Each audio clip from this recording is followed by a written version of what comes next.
салому дуруд ба мухлисони бошгоҳи Барселона. Шаби гузашта дар марҳилаи 16-финалаи ҷоми Испания дастаи Барселона бо Линарес дар меҳмонӣ бозӣ дошт. Дар ин бозӣ Дани Алвес расман дар Барселона дебют намуда рекорди Пинторо шикаст ва пиртарин футболбозе шуд, ки расман дар ҳайати Барселона бозӣ намудааст. Бо вуҷуди 38-сола буданаш яке аз беҳтарин футболбозони майдон буд. Имрӯз мо дар бораи ин бозӣ пурратар гап мезанем. Шумо бошед бародарон, лайк, комментария ва дастгириятонро аз ёд набароред, зеро меҳнатҳои мо танҳо барои шумо аст. Дар ягон ҷо ёнба карда кулулаболишро дар таи сар монда поза ёнбошро гиред, ки давомаш ҷолиб мегузарад.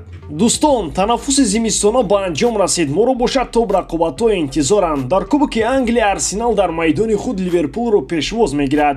Милан рақобати мушкил бар зидди шогирдони Маурино мегузаронад. Дар бозии марказӣ бошад Ювентус бо Наполи рақобат карда кӯшиш мекунад, ки ғалаба намояд. Тамошои бозиҳоро бо 1x метавонед ҷолибтар кунед. Регистратсияи осон, пул кардани маблағ аз томи гӯшаву канори дунё. Вале аз ҳама муҳим, бонус то $100 дар аввалин пардохт бо промокоди Барсатижи.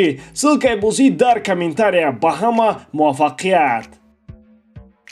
ҳайати асосии дастаро хави чунин интихоб намуд. Дарвозабон Нето, муҳофизатгарон Жорди Алба, Гарсия, Араухо, Мингеса, нимуҳофизатгарон Рики Пуч, Серхио Бускес, Дани Алвес, ҳамлагарон Юдгла, Ахомач, Нико. 15 дақиқаи аввал футболбозони Барса тӯбро бисёр гум мекарданд, вале зуд бармегардонинданд. Борои Каталониё футболбозе намераст, ки дорои зарбаи охирин дошта бошад ҳангоми ҳамлаҳо. Дар дақиқаи 18 аз канори рост Дани Алвес тӯбро ба Нико дод ва Нико дар даруни ҷаримагоҳ Ахомачро ба мавқеи зарбазада баровард. Ахомач қариб буд, ки исои бозиро кушояд, вале толеаш баландӣ накард. муҳофизатгарони Линарес қоидаи бозиро ҳангоми зарба задани Ахомач вайрон карданд, вале довар бо сабабҳои номаълум пеналти таъин накард. баъди ин ҳамла Линарес ба аксулуҷум гузаштанд ва баъди партофти ҳавоӣ Хуго Диас дар ҷаримагоҳи Барса аз ҳама баланд парида исои бозиро ба фоидаи Линарес кушод. тамоми қисми аввал ҳамлаҳои футболбозони Барса бебарор анҷом ёфтанд ва зарбаҳои Нико ва Гарсия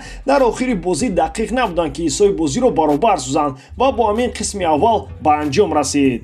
Барселона дар 13 бозии охире, ки дар ҷоми Испания гузаронидааст, ягон бор дар қисми аввал гол назадааст. Аллакай маълум бояд бошад, ки Линарес дастаи сатҳи Барселона нест ва омори бозӣ аз ҳама ҷониб бояд ба фоидаи Барселона бошад. Аммо фақат зарбаҳои мустақим баробаранд ва ин мушкилиро бояд ҳатман ҳал созанд. Дар қисми аввал фоизи идоракунии тӯб 83 бар 17 ба фоидаи Барселона буд ва чунин менамуд, ки футболбозони Линарес тӯбро фақат бӯй мекашанду намерасанд. Зарбаҳои кунҷӣ 4-0, зарбои мустақим ҷониби дарвоза 1-1. Рики Пуч дар ҳақиқат бисёр сатҳаш паст шудааст, аммо ба назар бояд бигирем, ки ӯ қариб 2 сол аст, ки дар бозиҳо иштирок накардааст. оное ки Рики Пучро танқид мекунанд, ки дар бисёр маврид тӯбро ба қафо пас медиҳад, хеле фикру ақидаҳояшон аз футбол дур аз зеро пас ба қафо нест як ҷузъи футбол аст ва услуби бозии Барса маъз аз ҳамин гуна пасҳо иборат аст, ба хотири тӯбро таҳти идораи худ қарор додан ва футболбозони рақибро рӯафтода кардан.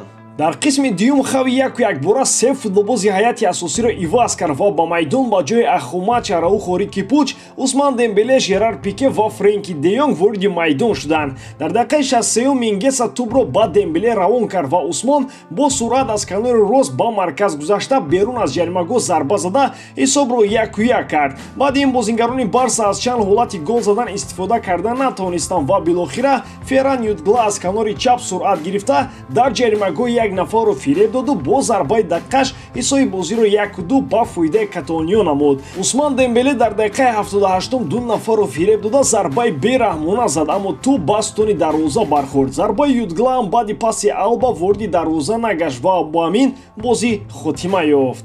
хави 2 ғалабаи пайҳам барои Барселона овард. баъди ворид шудани Френки де Йонг ва Усман Дембеле зарбаҳои мустақим хеле зиёд шуданд. дар қисми аввал Барса ҳамагӣ 1 зарбаи мустақим дошт ва дар қисми дуюм 6 зарбаи мустақими дигар илова кард. ин аллакай голи севуми Дембеле дар ҷоми Испания аст, ки берун аз ҷаримагоҳ задааст ва дар ин бозӣ 7 зарба зад ва 2-тояш мустақим буданд, ки ин рекорди мавсими имсола дар Барселона мебошад. ғалабаи беҳтарин, аммо хабарҳои бад бисёранд. ҷароҳатҳо коронавирусҳои мавҷуда камӣ мекарданд, ки боз Араухо дар ин бозӣ дасташро шикаст ва эҳтимолан чанд моҳ дар бозиҳо иштирок карда наметавонад.